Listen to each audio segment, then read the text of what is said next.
जय श्री हरि विष्णु।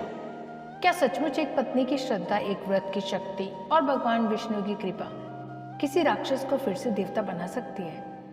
क्या एकादशी का व्रत इतना प्रभावशाली है कि वर्षों पुराने पाप भी पल भर में नष्ट हो जाए?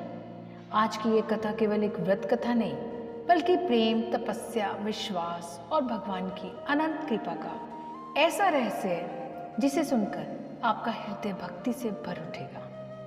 तो अंत तक बने रहिए और सुनिए कामदा एकादशी की अद्भुत कथा। जय श्री हरि विष्णु। एक समय धर्मराज युधिष्ठिर ने हाथ जोड़कर भगवान श्री कृष्ण से पूछा, हे द्वारकाधीश, हे जनार्दन, चैत्र मास के शुक्ल पक्ष में आने वाली एकादशी का क्या महत्व है? उसका क्या नाम है और कौन सा व्रत मनुष्य को पापों से मुक्त कर सकता है?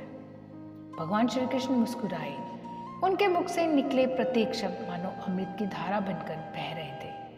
उन्होंने कहा, हे राजन, चैत्र मास के शुक्ल पक्ष की एकादशी को कामदा एकादशी कहा जाता है। ये एकादशी सभी पापों को नाश करने वाली है, अधूरे मनोरथ पूर्ण करने वाली है और जो सच्चे मन से इसका व्रत करता है उसके जीवन के दुख धीरे धीरे समाप्त होने लगते हैं।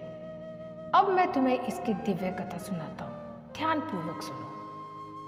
बहुत समय पहले गंधर्वों, अप्सराओं और किन्नरों की एक अद्भुत नगरी थी, रतनपुर। वहाँ हर और संगीत था, नृत्य था, सौंदर्य था और सुख समृद्धि का साम्राज्य था। उस राज्य के राजा थे पुंडरीक। उनकी सभा स्वर्ग की सभा जैसी भव्य थी। उसी राज्य में रहते थे एक प्रतिभाशाली गंधर्व ललित और उसकी पत्नी अनुपम सुंदर अप्सरा ललिता।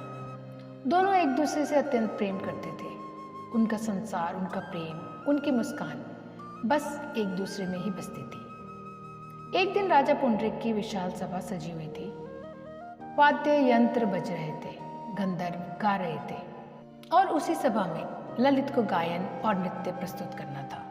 लेकिन उस दिन उसकी प्रिय पत्नी ललिता उसके साथ नहीं थी। जैसे ही उसने गायन शुरू किया, उसका मन बार बार अपनी पत्नी की ओर जाने लगा। उसकी आवाज कांपने लगी, पैरों की ताल बिगड़ने लगी, स्वर डगमगाने लगे। सभा में उपस्थित नागराज, करकोटक सब समझ गया। उसने तुरंत राजा से कहा, महाराज, ये गंधर्व आपका अपमान कर रहा है। सभा में उपस्थित होकर भी इसका मन अपनी पत्नी में डूबा हुआ है। ये सुनते ही राजा पुंडरीक का चेहरा क्रोध से लाल हो उठा। उन्होंने गर्जना की, अरे मूर्ख, राजसभा में भी तेरा मन विषयों में डूबा है। जा, मैं तुझे श्राप देता हूँ, तू तुरंत भयंकर नरभक्षी राक्षस बन जा। राजा के श्राप के साथ ही एक भयानक घटना घटी। सुंदर गंधर्व ललित का शरीर कांपने लगा, उसका दिव्य रूप विकराल होने लगा, चेहरा डरावना हो गया, आंखें अंगारों की तरह जलने लगी और कुछ ही क्षणों में वो एक विशाल राक्षस बन चुका था। जंगल उसकी गर्जना से कांप उठे। उसका अपना स्वरूप, उसका सम्मान, उसका जीवन सब समाप्त हो चुका था। जब ललिता ने यह समाचार सुना, उसकी दुनिया उजड़ गई। उसने अपने प्रिय पति को उस भयानक रूप में देखा और फूट फूट कर रो पड़ी। लेकिन उसने अपने पति का साथ नहीं छोड़ा। जहां जहां वो राक्षस रूप में भटकता, वो पीछे पीछे चलती। घने जंगल, कांटों से भरे रास्ते, भूख, प्यास, भय सब कुछ सहती रही, क्योंकि उसके लिए उसका पति उसके जीवन का प्राण था। एक दिन जंगलों में भटकते भटकते उसे एक शांत आश्रम दिखाई दिया। वहां एक तेजस्वी ऋषि ध्यान में लीन बैठे थे। ललिता दौड़कर उनके चरणों में गिर पड़ी। हे मुनिवर, मेरी सहायता कीजिए। मेरे प्रति श्राप के कारण राक्षस बन गए। मैं उनका ये दुख नहीं देख पा रही, कोई उपाय बताइए। ऋषि ने करुणा से उनकी ओर देखा। उन्होंने कहा, पुत्री, आज चैत्र मास के शुक्ल पक्ष का पावन कामदा एकादशी है।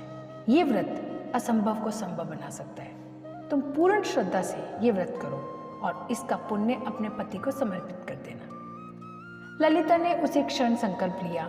उसने स्नान किया, भगवान विष्णु का पूजन किया, दीप जलाए, भजन किए और पूरे मन में कामदा एकादशी का व्रत रखा। उसकी आंखों में आंसू थे, लेकिन हृदय में अटूट विश्वास।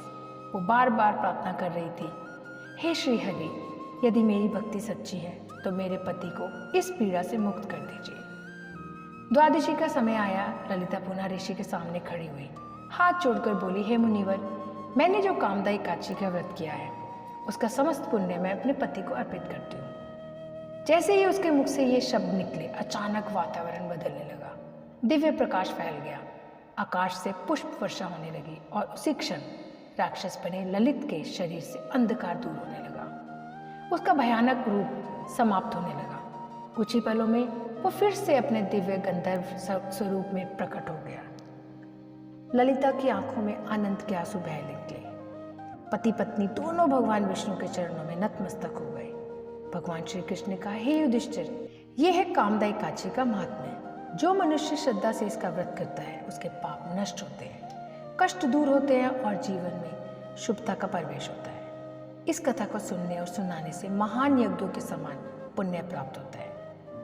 यदि आप भी भगवान विष्णु की कृपा चाहते हैं तो श्रद्धा से बोलिए ओम नमो भगवते वासुदेवाय और कमेंट में अवश्य लिखिए जय श्री हरि विष्णु। वीडियो पसंद आए तो इसे लाइक करें, शेयर करें और जुड़ जाएं आत्मा आराधना परिवार के साथ। जय श्री हरि विष्णु।